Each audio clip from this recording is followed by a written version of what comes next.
So you say to me, Shai, you know what? I love all the stuff that you're talking about, but where do I come up with all this content? So it's not that difficult. You just kind of have to have your ear to the ground, as it were, and think about what people, or listen to what people are asking. As a real estate agent, what are people asking you? What are the FAQs, frequently asked questions, that people ask? What's going on in the news? When you're flipping through social media, what are you finding? What are the questions that people ask? Or what, like as I said, what's in the news? Did the government come up with some new formula, some new incentive for first-time home buyers, some new incentive, some new tax incentive to buy or sell property? What our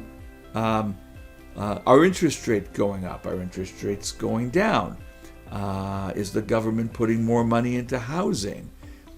What are those water cooler topics? What are people talking about in the news? You could do searches. So you could do searches on AI. I don't know if you're using ChatGPT or Gemini or one of the other ones.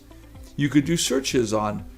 You could do research. What are people ask? What are some of the frequently asked questions that people have for real estate agents? I mean, it'll come up with them for you. You could do searches on YouTube.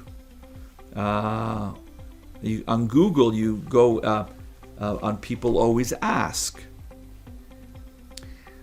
So you just gotta listen. Keep a sharp eye out, and you'll find that the content is really the questions that you get asked. As I said, and then of course the trends, the market shifts, the seasonal cycles. If it's a spring, a lot of people talk about the spring market. Selling in the spring market versus in the summer versus in the winter. So these are just great ideas to do videos on.